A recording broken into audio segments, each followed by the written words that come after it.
దక్షిణ భారత కమ్యూనిస్టు ఉద్యమ నిర్మాత,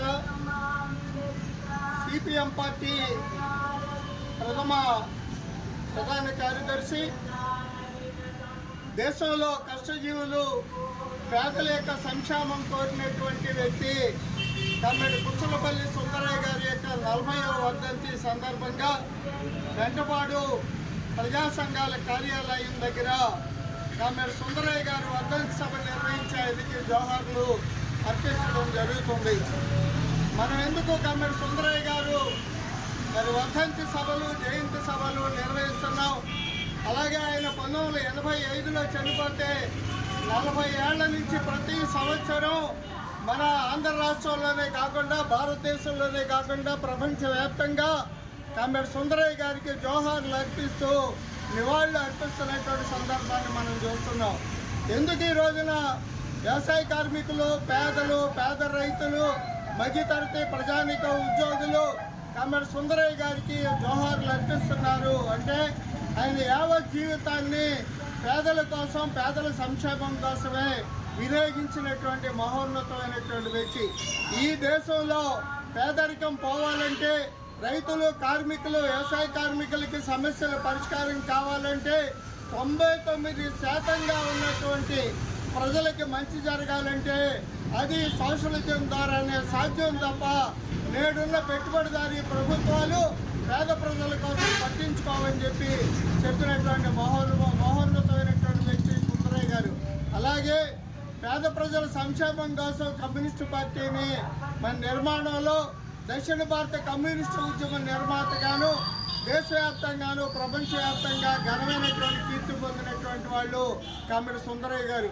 ఆయన పార్లమెంటులో ప్రథమ ప్రతిపక్ష నాయకుడిగా ఈ దేశం కోసం, ఆంధ్ర రాష్ట్రం కోసం, ఆంధ్ర రాష్ట్ర ప్రజానిక అభివృద్ధికి అనేక ప్రతిపాదనలు నెహ్రూ గారి గవర్నమెంట్లో ఆయన ప్రతిపక్ష నాయకుడిగా ప్రతిపాదించడం, మరి అనేక పార్టీలు వాళ్ళు ఆయన గొప్పదనాన్ని, ఖ్యాతిని మరి పొగిడినటువంటి పరిస్థితి మనం చూడవచ్చు.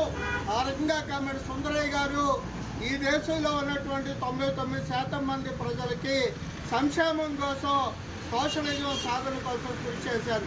ముఖ్యంగా రైతాంగం, వ్యవసాయ కార్మికులు వాళ్ళ సమస్యల పరిష్కారం కావాలంటే ఈ దేశంలో కార్మిక సంఘాలు, వ్యవసాయ కార్మిక సంఘం, రైతులు, పేదలంతా ఒకటిగా ఉండాలి. ఆ రకంగా ఐక్యతగా సోషలిజం సాధన కోసం పనిచేయాలని చెప్పినటువంటి మహోన్నతమైనటువంటి వ్యక్తి. ఈ రోజున మన రాష్ట్ర ప్రభుత్వం చెబుతుంది 47 సంవత్సరాల ప్రణాళిక అని చెప్పారు.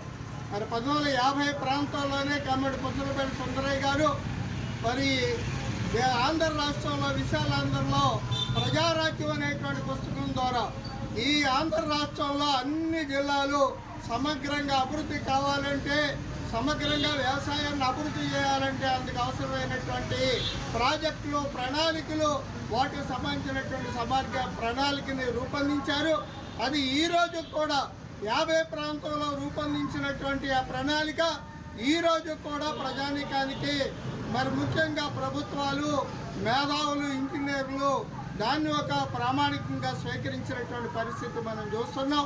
మరి సోషలిజం, ఏ సోషలిజం కోసం అయితే సుందరయ్య గారు మరి ఆయన జీవితం అంతా కూడా కృషి చేశారు, అలాంటి సోషలిజం ఈ రోజున ప్రపంచంలో 4 దేశాల్లో, చైనా, వియత్నాం, క్యూబా, వివిధ దేశాల్లో ఈ రోజున సోషలిస్టు ప్రభుత్వాలు సాగుతున్నాయి.